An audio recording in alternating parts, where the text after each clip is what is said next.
programang tulay nyo sa serbisyo publiko. Ako po ang inyong kapatid, Cheryl Cosim. Sagot kita. At napapakinggan nyo po kami sa 92.3 Radyo 5 True FM. Dito tayo sa totoo. At live din po tayo sa Facebook page ng True FM. Please do follow us on Facebook. Oras po natin mga kapatid, 4:04 na po ng hapon. Kamusta ang napakainit na panahon? Ano po talagang nanunuot sa ating mga balat? And I hope hindi nyo po nakakalimutan ang payo po ng ating mga eksperto na dapat po ay laging hydrated po tayo. Tubig. Lagi tayo dapat na may baon na tubig, lalo na po yung ating mga elderly at yung mga chikiting, at iwasan po natin syempre yung pagbababad po sa ilalim ng init ng araw, and of course yung pong sa inyong mga tahanan, yung ventilation po sa loob ng inyong bahay dapat maganda po ang sirkulasyon. Alright, wala pa ring pasok sa mga eskwelahan at sa mga piling opisina. Ngayong araw po kasi ay ipinagdiriwang natin ang Idil Fitr o yung pagtatapos po ng Ramadan ng ating mga kapatid na Muslim. And so far, doon po sa mga updates, naging mapayapa at talagang well-attended po yung sa mga mosque po natin, kagaya dyan sa Quiapo, talagang wala nang pangamba yung sa pagtatipon-tipon ng ating mga kapatid na Muslim. Noong Lunes po, wala namang face-to-face classes. Sinuspindi po yan ng Department of Education dahil nga po sa matinding init ng panahon. Bago po yan, may ilang LGU na rin ang nagsuspindi ng mga klase. I think ibinibigay na po yung discretion sa mga LGUs kasi depende sa kanilang mga lugar kung gaano katindi or kataas po ang temperatura na maitatala sa kanilang bayan. Ang ating question of the day, eto po, lalo na sa mga magulang. Pabor ho ba kayong ibalik ang distance learning ngayong tag-init? Kung may gusto po kayong i-share, abay mag-comment lamang po kayo sa ating live stream or baka may pa-shoutout po kayo dyan. Maaari po ninyo yung i-post at mamaya po ibabasahin natin isa-isa. Kung may nais din po kayong idulog, maaari po kayong tumawag sa ating tanungan hotlines 8631-5788 or sa 8631-6674. Again, that's 8631-5788 or 8631-6674. Yung ating pong mga estudyante talagang nagdurusa, kahit na may electric fan pa yan. Ako, yun talagang singaw po ng init minsan hindi na po sila nagiging komportable, hindi na nakakapag-focus sa kanilang mga aralin.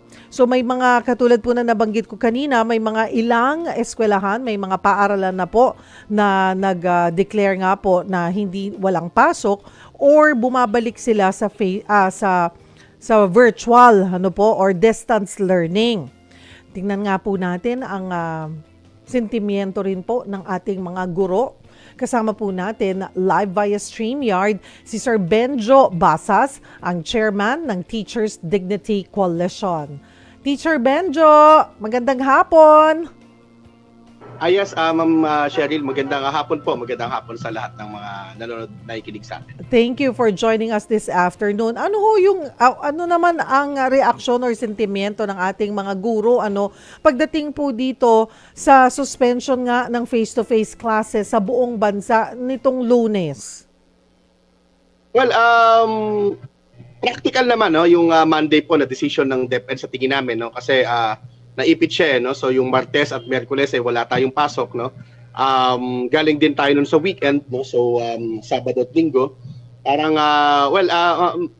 the reason behind sabi kasi ng DepEd ay para daw magkaroon ng mas mahabang oras yung mga bata to accomplish yung mga assignments yung requirements dahil alam mo Ma'am Cheryl katatapos lang ng periodical exam natin bago ang nung nakaraan bago yung Holy Week po natin kaya yun po yung decision ng DepEd hindi pa nga dahil doon sa init ng panahon yung sa init ay binibigay ito ng DepEd doon sa ating respective school heads and of course ayon naman sa batas ay doon sa ating mga local government units at doon po pumapasok yung issue dahil nag-iiba-iba depende doon sa LGU at depende din sa mga field offices ng DepEd.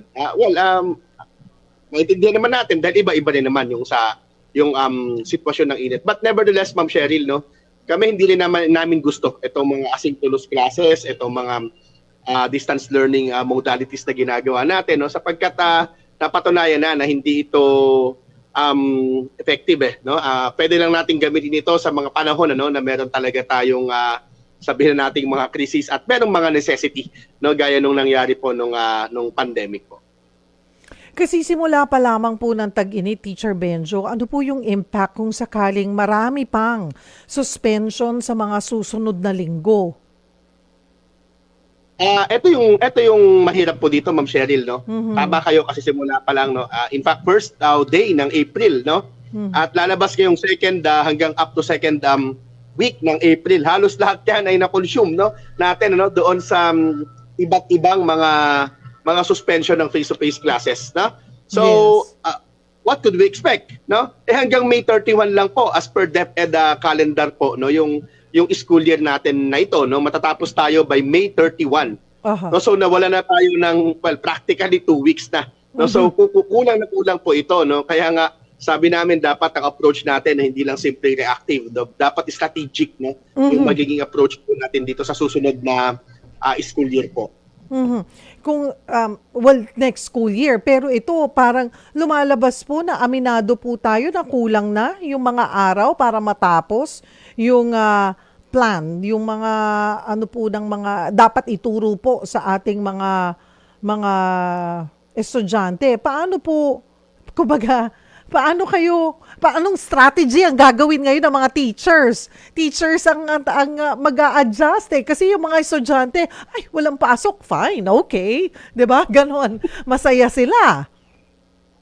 Well, marami po tayong iba't ibang paraan, no, Ma'am Cheryl, but of course, gaya ng sinasabi ko kanina sinabi ko na rin kanina, no, na hindi naman ito talaga epektibo, no, kasi walang better alternative, no, doon sa face-to-face classes, no. Kaya nga ito di ba, since time immemorial ang ating pagtuturo ay face-to-face dapat, no.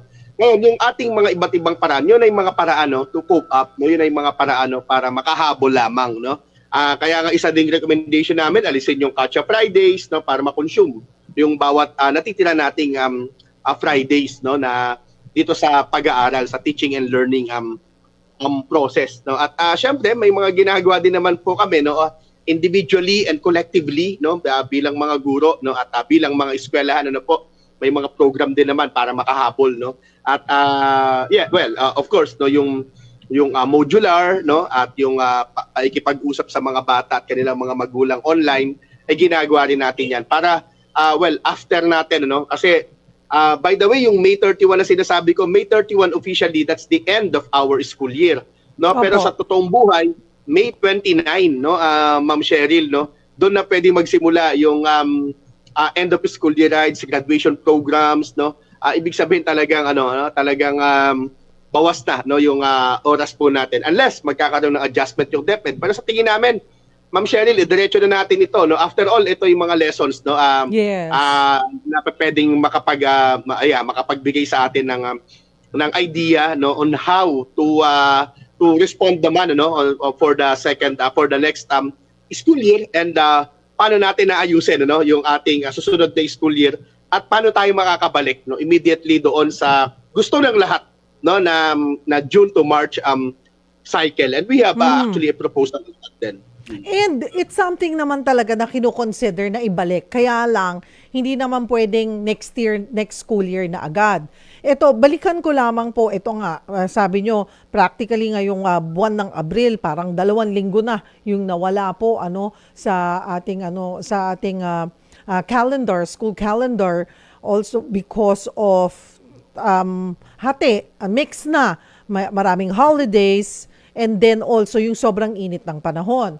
Dahil sinabi rin naman po ng Pag-asa na talagang magtutuloy-tuloy pa itong init ng panahon na ito posible hanggang Mayo, may mga ilan pong nagsasabi na gawin na lang distance learning yung the rest of the school year. Ano pong komento nyo, Dan? Sa amin po hindi siya talaga that's feasible, pero yung effective ba o hindi, we believe na hindi siya magiging effective, no. ang sa amin nga, no, kahit nga daw, naalala mo naman, Ma'am Cheryl, no, kahit mula nung Monday, nung April 1, April 2, April 3, and then the rest of the week, maraming declaration ano, ng suspension ng face-to-face classes, di ba? Ang aming grupo, ang aming pahayag ay, well, okay lang mag-shorten tayo, walang face-to-face classes at all. No, at mukhang yun naman ang naging nag-prevail no in most of LGUs in Metro Manila, for example, no. So, alas 6 ng umaga may pasok, yung iba hanggang 11, yung iba hanggang 10, yung iba hanggang 9:30. Makati nga, di ba? Meron pa silang no? Afternoon session, ano po, late in the afternoon up to early evening. No, ibig sabihin, pinapahalagahan po even ng ating mga LGUs po, no, yung face-to-face classes, no. Kaya kahit meron po tayong suspension ng distance learning, no, as a viable option, no, and as an immediate option, ano po, no, meron pa rin talaga, no, dapat, no, meron po diyang face-to-face classes. Like in the case of Valenzuela, ang face-to-face classes po nila ay 3 out of 5, no, in a week, no, so 3 days in a week, no. May mga ganun po, no, yung sa amin sa Caloocan, nagkaroon din kami na ganun din, no, 3 out of 5, no? So, ibig sabihin, maraming pwedeng gawin talaga, no? Wag lang talaga fully suspend ng face-to-face classes, opo. Oo, parang sa Cebu City, di ba, sir, din, pinag-aaralan ng gawing half day o sa umaga na lang lahat ng klase. Depende siguro, no? It's feasible but not all. Kasi, di ba, merong talagang mga pumapasok lang ng umaga, may pumapasok lang talaga ng hapon. Malaki ang kakulangan natin ng classroom. Hindi lang naman isang klase ang gumagamit ng classroom sa buong araw. Tama po kayo dyan, no, Ma'am Cheryl. Kaya nga, siguro i-segue ko na, no, kaya yung aming proposal, no, na kaya nating madalian, hindi naman yun nangangahulugan na itong school year 2024-2025. Kami nga po, okay na nga kami doon, no, sa DepEd approval, no, na meron na pong magsisimula ang school year natin ng July 29. No? So yung bakasyon po natin ng mga bata at guro, no, ay hindi siya ma-compromise. Kasi magsasara ang klase natin ng May 31, mag-open ng July 29, ngayong pong 2024. No, so that's actually almost, no, 2 months. No? That's in fact 58 days, no, yung ating school break, no. Ang amin lang, no, baka kasi doon sa in-approve ng DepEd, no, July 29 to May 16, 2025. Ang sa amin baka yun yung pwede nating i-adjust. Gawin nating, let's say, last week of March or first 2 weeks ng April, no. Yan ay 170 days. Ngayon po, Ma'am Cheryl, no, currently we are 179 days. No, so yung 9 days na yan, ano, o yung kulang, o yung 10 days, no, to complete the 180 days, no, ng DepEd, no, in the past, no, pwedeng gawa ng paraan yan, no, to asynchronous classes during Saturdays na 10 araw, halimbawa. So, yun po yung aming mga gustong pwedeng gawin, no, para sa June 2025, no, ay sa 2025 ay June na ang pasukan natin at magtatapos sa March 2026 po. Hindi talaga, mahirap talaga. Kaya natin inurong yung ating school calendar dahil ang daming bagyo. Ngayon, biglang talagang yung climate change, talagang kailangan nating obserbahan mabuti. Pero syempre, ito naman, nung una namang inisip na i-move ito para sa kapakanan ng mga estudyante. Ngayon naman, bigla naman itong tag-init na ito. Ano po? Ngayon, lumalabas, may mga panukala na rin po. Kunin na rin namin ang inyong opinion, Teacher Benjo, na lagyan ng parang bagyo, lagyan ng signal warning system, pati tag-init. Tingin nyo po? Opo. Tama siya, Ma'am Cheryl, no? In fact, meron po tayong automatic cancellation of face-to-face classes, no? Doon sa ating existing laws and even DepEd orders, no? Hindi lang naisama ito, no? Doon sa halimbawa sa DepEd order number 37, ano po? Meron pong ganyan, ano po, no? Pero hindi kasama yung heat index, no? Kasi parang this a new phenomenon, and after all, no, 2023 lang naman tayo nakaranas, no? Na nagkaklase tayo during hottest months of the year, no? April and May, no? Pero sabi nga namin, 2023, naranasan natin, merong more than 100 na mga bata ang nag-collapse dyan sa Laguna. 2024 ngayon, na nararanasan po natin, ano po, no? Napakalawak, no, ng epekto, no? At sa 2025, sana hindi na natin ito maranasan, ano? Kaya po, itong automatic, no, suspension ng face-to-face classes, no? Na nakabatay doon sa heat index, no, o forecast ng PAGASA, ay makakatulong po talaga ito para hindi na po alam niyo, hindi na maghihintayan, hindi na magtuturuan, ano, yung mga LGUs na minsan sinisisi pa, no, yung mga mayor o yung mga principal o yung mga schools division superintendents, no. Naintindihan naman namin yung DepEd. Siyempre, yung DepEd naman po, no, sa itaas, hindi naman siya pwedeng magsabi ng suspended ang klase sa Marikina o sa Olongapo, no? Kasi meron naman po mga devolved po, no, itong ating system, no? And after all, no, yung mga locals, yun yung nakakaalam ng sitwasyon ng kani-kanilang mga locality po. Nauna na po, kanina napag-usapan na natin, sana madaliin yung pagbabalik ng school calendar sa original na school calendar po natin. Pero this one will take effect, nagkakaroon tayo adjustment, pero June 2025 pa, tama ba, Teacher Benjo? Yes, ma'am, no, pero yun nga po, no, yung kasi phase ito, no, phase implementation, so gradual, no, based po doon sa DepEd statements, no, lalabas sa 2027 pa magisimula, no, tingin po namin, no, sa 2025 po, June 2025, pwede na tayong magsimula, no, ng school calendar ng June to March, no, without actually compromising, kasi parang yun yata yung fear ni VP Sara, no? Napanood ko yung interview sa kanya the other day, no? Parang yun yung kanyang pinaninindigan, sana hindi maaring makompromiso, no? Yung bakasyon ng mga guro at ng mga bata, no? Pero sa totoong buhay, hindi naman po talaga makokompromiso, no? Dahil we're talking about school year 2025-2026, kasi itong 2024-2020 itong current school year po natin na ito, no, at yung susunod, yung 2024-2025, nakaano na po yan, no, nakaplano na po yan, no. Kaya nga ang sabi ko nga po sa aking post kanina, no, sa aking social media, no, hindi naman po 2024 yung aming proposal, kundi 2025, dahil June 2024, no, May 31 2024 po matapos yung klase natin, hindi naman pa pwedeng right after, no, yung next yung following Monday ay pasokan na, hindi naman po ngayon. And we clarified that already, no, to our some of our DepEd officials, and tomorrow, Ma'am Cheryl, ay ipapasa po namin yung aming ang formal, no, final proposal on this. And so far naman po, Teacher Benjo, ay puntahan ko na rin yung pamumuno ni VP Sara as Secretary ng Education. Kumusta naman po? Maganda naman po ang dialogo, communication line sa ating mga teachers. Well, meron po kasi na ang TDC po ever since naka-establish naman po kami, no, sa Department of Education. So siguro kahit sino naman po ang naupo na DepEd Secretary ay nakakausap naman po natin yung ating mga officials, no. Bagamat dito po sa time ni VP Sara, once lang namin siya nakausap, at that was 2022, no. In fact, bago pa nga siya umupo, no, sa DepEd, no. So hindi ganoon, no, available, no, yung ating secretary, no, but of course, no, all the undersecretaries po, no, sa iba't ibang strands ay nakakausap naman po namin. Ihabol ko na rin po, kahapon po kasi ay kasama po namin, guest po namin dito ang TESDA. At napag-usapan po namin yung K-12 program, yung senior high school, na yung punto, kaya tayo nagdagdag, ay para when they graduate senior high school, pag natapos nila, ay dalawa, either magkukolehiyo sila ng diretso ng another 4 years or maha-hire na sila kaagad.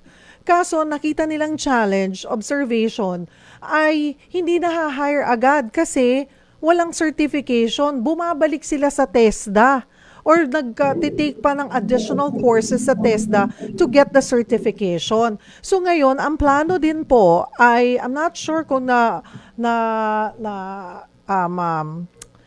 konsulta rin po kayo on this, ay i-enhance nila yung mga klase na ino-offer ng TESDA para pagkatapos din ng senior high school, may certification din from TESDA. Well, actually, isa po yan, no, Ma'am Cheryl, doon sa mga pangako nitong K-12 program natin, no, more than a decade ago, no, na hindi natupad, no. Tama naman po yung ganyang observation. In fact, no, ang binabanggit po nga natin diyan, certificate pa, no, so document, no, Yes. formal na document, no, In fact, skills-wise, no? Yes, Sabi oo. po ng mga employers, sabi po ng pag-aaral kahit ng Commission on Human Rights, no, may nilabas po na pag-aaral na parang hindi naman po talaga eksakto, hindi sapat, no, yung natutunan ng mga bata na kumuha ng TVL, no, ng technology and livelihood, no. Diyan Oo. po, no, sa technical vocational livelihood courses, no, sa ating basic education sa senior high school, no. So kaya po, no, ngayon mukhang talaga, no, nagkakasundo naman, no. We participated in most of the hearings, no, in House po, no, tungkol dito sa amendment, no, dito sa K-12 law. At isa po sa mga na-highlight, bagamat wala pa naman pong pinal na pag-uusap diyan, isa po sa mga na-highlight ay talagang yung pagtutulungan, coordination, ano po, no, at mutual, no, na pag-uusap po, na assistance po, no, ng TESDA at saka ng DepEd, no, especially ng senior high school. But are you saying, Teacher Benjo, na talaga dapat may certification yung mga bata na graduate, pero hindi lang na-implement ng maayos?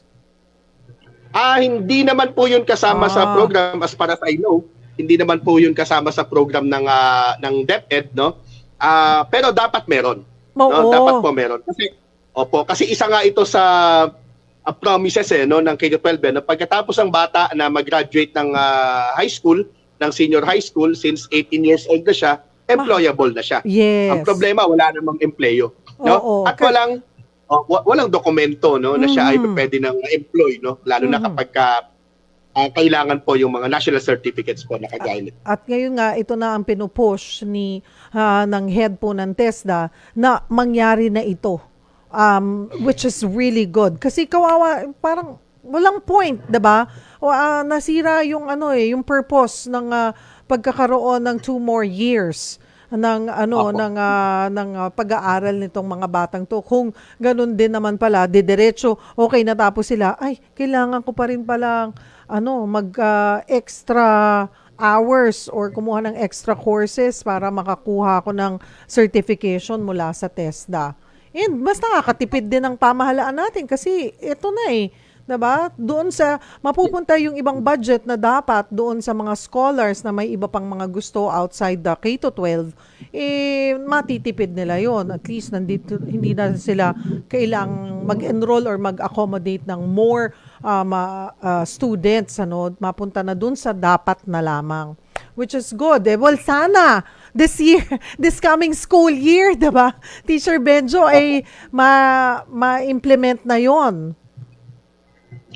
Yes, ma'am, no, para naman hindi naman actually, no, yung sentiments ng mga magulang ngayon, no, kaya naging nadismaya yung marami sa ating mga magulang, no, kasi ang nangyari itong dagdag na 2 taon ay naging dagdag na burden lang, no, at hindi naman nakatulong, no, sa ating mga magulang, no. So hirap bawiin po, no, yung tiwala na pinagkaloob ng mga magulang natin sa K-12 program, no, kung hindi po natin ito may ayos, no, and eventually baka ito yung mag-lead, no, doon sa right now, no, na popular na calls, no, from different sectors po, no, na alisin na itong K-12, no.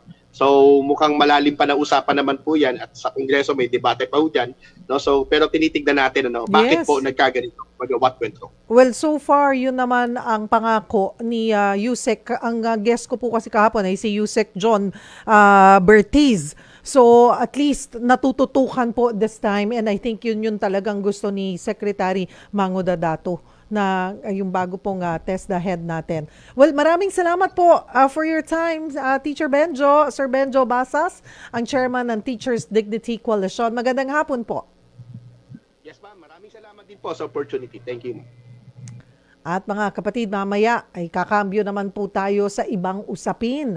Mas marami na raw kasing Pilipino po ang pinagpapaliban muna ang pagpapakasal at pagkakaroon ng anak. Ano kaya ang dahilan?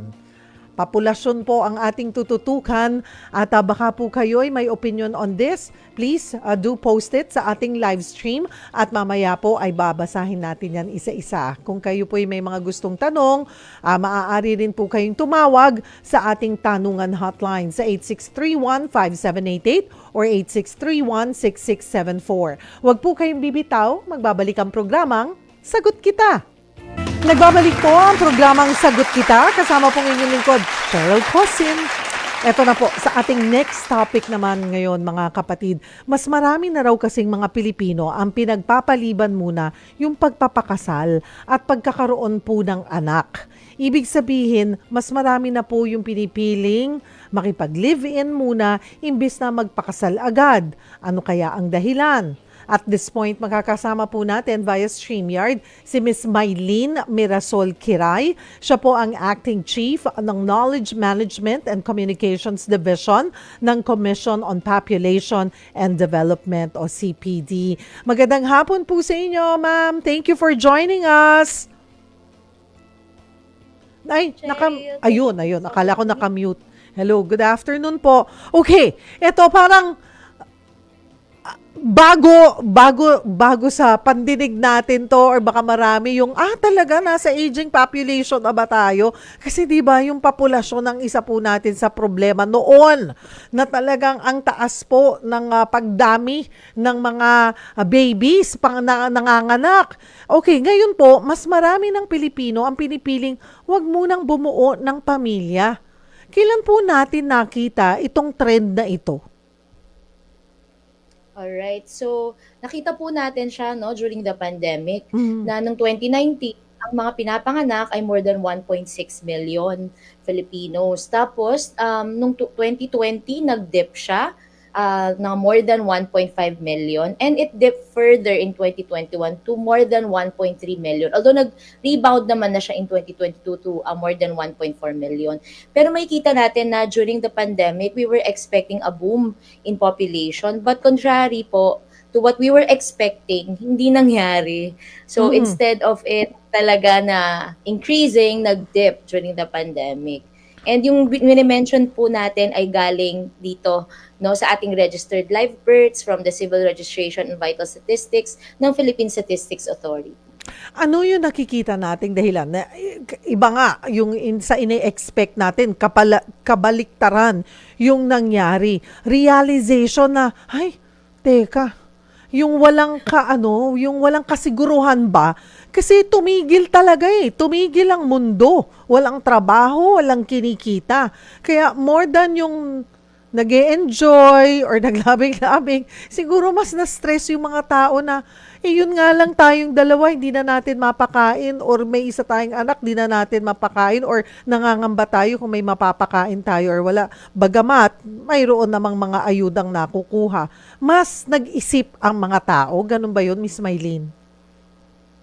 Yes po. Contrary to what we were expecting, akala natin yung pandemic or their health crisis was the topmost in their minds. Pero the qualitative study commissioned by the Commission on Population and Development sa Philippine Statistical and Research Training Institute, nakita natin yung financial capacity and insufficient income, tsaka hikes in prices of goods and services. Yun pala yung mas naging factor dito sa qualitative study na ginawa natin. Ito palang naging factor, Ma'am Cheryl, sa mga Pilipino. So, kaya po, hindi sila nanganak, kaya nag-dip further. And then, Ma'am Cheryl, I think you mentioned yung kanina na, are we an aging population? Should we be alarmed? Actually, by United Nations standards, it should be 7% of the population. But right now, 5% of the population are older persons. So, medyo malayo-layo pa naman yung ating ganyang realidad. Okay. Bumaba yung bilang ng mga ipinapanganak. Okay. Which is good. Ano po ba ang target natin? Kasi we've been advocating, 'di ba, ng responsableng pagpapamilya o pagbubuo ng pamilya. Aren't we happy that this is happening? Yes, actually po, wala talaga tayong target kasi it's contrary to what we want for the Filipinos na they should be the ones realizing kailan nila gustong magkaanak, ano ang bilang, ano ang agwat. So, quality of the population ng ating target. Hindi po yung bilang. Pero right now, ang nakikita natin dahil dito sa mga pagbaba ng mga pinapanganak at yung average total fertility rate o yung mga pinapanganak ng mga kababaihang Pilipino, bumababa rin ayon sa National Demographic and Health Survey. Nakita natin sa population natin ngayon, mas madami po yung working age na. which is a good opportunity for a demographic dividend. What does that mean? Pag marami po dun sa working age population na 63.9% ngayon na age 15 to 64, ibig sabihin, mas marami yung pwede nang sumuporta ng dependent population, yung older persons, 65 and over, and then yung 0 to 14 na mga bata. Pero ang tanong, Ma'am Cheryl, ito bang working age natin, are they employed? Are they educated? Are they healthy enough to support yung dependent population? Okay, puntahan din natin. Okay, iba yung bilang, na bumaba yung bilang ng mga ipinapanganak noong pandemic. Iba ring usapin yung mas pinipili na mag-live-in kesa magpakasal. How is that then connected to our population? Ayun, ma'am. Nakita... Sige, ma'am, please go ahead. Go ahead po. Yes. Go ahead. Miss Mylene. Okay, sige po. Yung nakikita naman natin sa trend in marriages, nagkakaroon ng sharp decline during the pre-pandemic and during the pandemic. Although medyo nag-rise naman siya after the pandemic restrictions were lifted. But yung nakita din natin is mas marami in the population ang nakikipag-live-in, and these are the younger generation which are under 30. And then, based on the census din, mas marami rin yung nasa live-in arrangements ng 2020 census ayon sa Philippine Statistics Authority. Compare mo siya sa 2015 na census. Kaya mas marami po yung nakikipag-cohabitate or nakikipag-live-in currently, ayon sa mga statistics natin, ma'am. Ano bang nito, implikasyon sa ating population? Ang implikasyon ay, yung marriage kasi nag-o-offer ng safety and security for both parties, for the children. But of course, we do not look down, we do not judge those who choose these arrangements. No, kasi nasa Pilipino talaga kung tingin nila yun po yung tama for them, kasi informed choice pa rin naman tayo. Pero ang gusto natin, maging responsables tayo sa ating pamilya at magplano tayo pa rin ng pamilya. Tama naman po kayo dyan. Yan pa rin naman ang ating ina-advocate sa ngayon, responsible parenthood and family planning, Ma'am Cheryl. Ano po ang nakikita na, nagawa ba tayo ng survey? Ano daw ang dahilan nila? O kung bakit ganito ang nangyari? Mas pinipili ang live-in kesa sa kasal. Pasok ba dyan na mahal magpakasal? Or talagang ganito na ang mga kabataan? Hindi naman nakabataan eh. Ganito na ang mga tao ngayon mag-isip. Yes, kailangan pa natin yan i-study further, pero pwede natin siyang i-relate na mas nagiging liberal kasi yung mga young people right now. Actually, base sa National Youth Commission standards, ang 15 to 30 are young people. So we will consider itong under 30 that they are still young people if they choose this live-in arrangements. Ang tanong lang natin is, ito bang arrangements na to ay protektado yung rights ng bawat isa, ng mga kababaihan, ang mga kalalakihan natin. Ayun. Of course, yung mga conservative na sectors ng society natin maa-alarm kasi marriage din naman is still our norm, no, for security and safety of both parties and the children. Miss Mylene, may tinatawag din daw na DINK o double income no kids. Tell us more about this. Uso ba to sa mga Pilipino? I think po, no, based on this qualitative study that we were mentioning about, that we commissioned, the double income no kids, uso yan in terms of, kasi may mga Pilipino dun sa qualitative study na nagsasabi na they want to prioritize their personal goals first, their goals as a couple, and then some even prefer to have pets over children. Yes. So I think etong income no kids, it's getting to be a norm right now kasi even the qualitative study says that na they prefer their personal goals first before having a family or having children. And then yun nga, may pets first before children. Oo. Okay. So, anong implikasyon po nito? Is it something na at this point ay alarming or okay lang na ganito? Sa amin po, we should not be alarmed. Basta nararapat lang ay yung bang modern method sa family planning na pinapractice ng mga couples na ito ay kanilang talagang hiyang Aha. at talaga bang modern ang method ng family planning nila. Wag po sana withdrawal, wag sana rhythm o calendar. Pero makita din natin dun sa study, sinasabi na pills are still the most popular method of choice ng mga Pilipino. Second doon sa qualitative studies, ligation, no, and then injectables. But pills, whether ilang years na, no, whether ilang years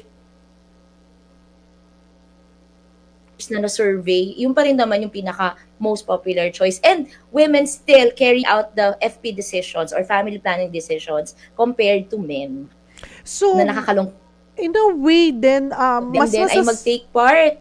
No, Oo, kasi ay, oo, kami ng mga dapat. kababaihan mabubuntis, di ba po? Oo, totoo. At nanganganak. Oo, So, sana totoo. sila din. Oo, dapat talaga ay involve. Hindi mo tinawag na partner kung hindi kayo mag-partner pagdating na nabuntis na yung babae, 'di ba? Dapat talagang dalawa din kayo nagde-decide, inaaral nyo, pinagpaplanuhan nyo kung kayo'y gagamit ng modern methods, dapat naiintindihan ng isang couple. But with this po, na yung pagbaba ng fertility rate or yung mas gusto nila, yung double income, no kids, ibig bang sabihin din na nagwo-work din yung efforts din ng ating pamahalaan, ng ating government na mamulat na may choice ka. May choice ka pagdating sa family planning at naiintindihan na yung iba't ibang modern methods. Naniniwala po tayo na nag-work yung kampanya ng gobyerno kasi intensified naman ang kampanya, no, ng Department of Health.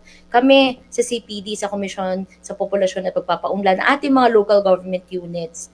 And then also the presence of the Responsible Parenthood and Reproductive Health Law, nakatulong din talaga. But malayo na, pero malayo pa. Kasi 42% are accepting modern method of family planning. So hindi pa yun kalahati ng married women of reproductive age. So sana, or yung married women of reproductive age, age 15 to 49, gusto sana natin mas maraming mga kababaihan yung hindi sila magkakaroon ng unmet need for family planning or gusto nilang mag-family planning pero hindi nila ito napapractice kasi wala silang impormasyong tama, hindi tama yung paggamit nila at hindi nila alam kung saan pupunta.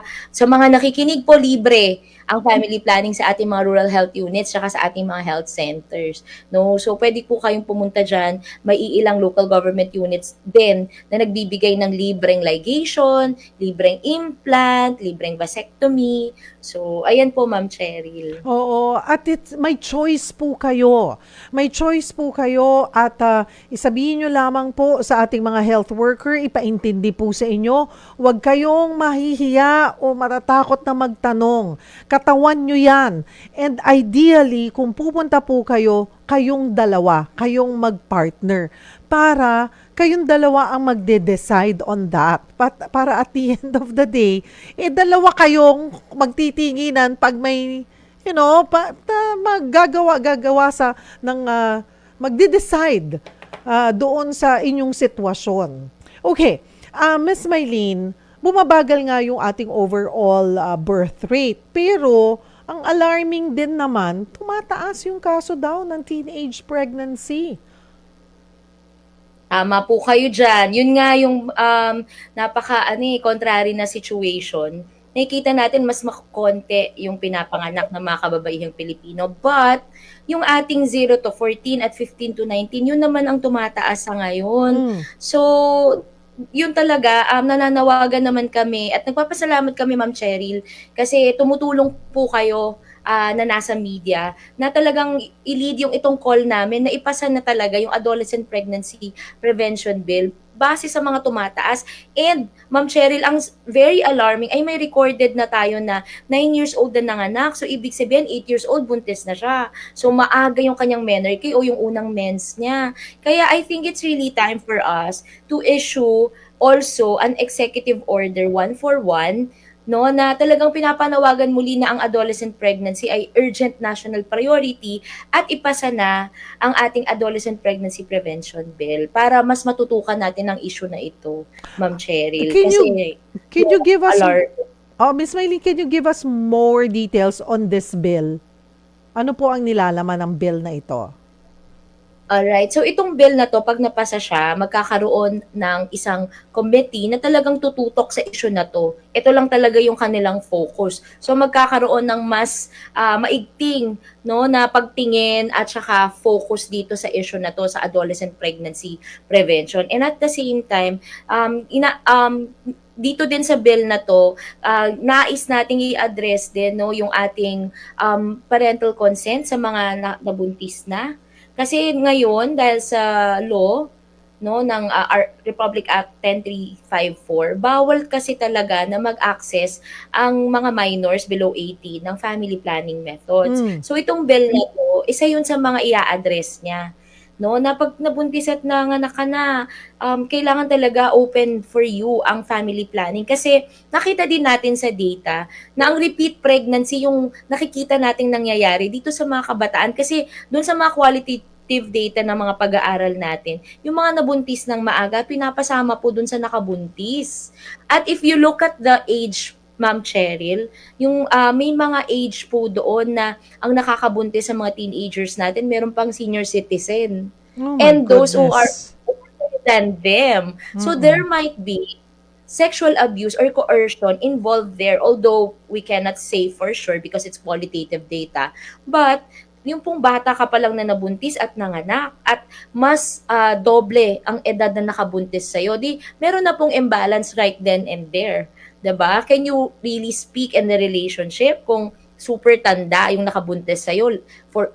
Say for instance, 14 years old ka, tapos nakabuntis sa'yo, senior citizen. Can you really assert your rights at that point? Diba po? So, napaka-alarming, Ma'am Cheryl, kaya talagang nililid namin itong call na ito. And kamusta po ang sitwasyon ng bill na ito? Nasaan na yung usapin? Ayun, salamat po kasi maganda naman dahil na-pass na siya ng House of Representatives. So, ito pong Senate yung hinihintay natin para ipasa na talaga itong bill na to. Tulungan nyo naman kami, Ma'am Cheryl, sa ating advokasya para ma-push po natin ito dahil nga tumataas ang adolescent pregnancy sa ngayon ng age, 0 to 14, no? And then 15 to 19. Ayun nga, tapos yung youngest recorded is 9 years 9 old. years old. What is it called again? What's the bill, Miss Maylene? Adolescent Pregnancy Prevention Bill. Okay, Adolescent Prevention Bill. Okay, this is something na pwede po nating tutukan at maintindihin, dahil it is alarming, especially when you're saying na 9 years old, meron na nanganak ng 9 years old. Ano po ang background dito? Sino po ang hindi naman natin kailangan pag-usapan yung pagkakakilanlan, pero ano po ba to? Paano siya nabuntis? Yun nga, ma'am, yung medyo malungkot kasi may ethical issue pag isa-study mo yung mga bata natin, mga minors. What we know are qualitative data talaga that more likely, no, doon pag nakita mo kasing breakdown ng age is mas matanda sa kanila yung nakakabuntis. Yun po. And according naman din sa mga pag-aaral, those who are in the lower socioeconomic class, those who are less educated, they are the ones most likely po na meron talagang kaso ng adolescent pregnancy. So, pagiging poor talaga, exacerbate or mas pinalalala niya yung risk mo at saka need mo for social protection. So, yun po yung alam natin sa data, Ma'am Cheryl. Hindi lang natin talaga ma-zero in itong 9 years old na to kasi nga may ethical issue din. Although, pinag-aaralan na po yan ngayon, I think may binuo na rin po ang University of the Philippines Population Institute para tignan tong secondary data para mahimay pa siya further. Kung ganito po na patuloy na or tuloy-tuloy pa rin ang pagtaas ng teenage pregnancy, ano pong pwede pang gawin ng pamahalaan? Meron po tayong reproductive health law. Gusto na itinuturo na ito sa mga eskwelahan. So ano pang pwede? Saan tayo nagkukulang? I think po, no, kailangan talaga kasi ang ang may causal framework kasi maaaring sa local government unit level where the action is kasi talaga ang mga probinsya, syudad, munisipyo, barangay, sila kasi talaga yung merong direct na influence at impact at mga programa, no? Base rin na meron na rin kasi tayong Mandanas Garcia ruling, no, na ang mga local government units may full devolution. So yung mga programa Oo para eh. sa ating mga opo, Mm-mm.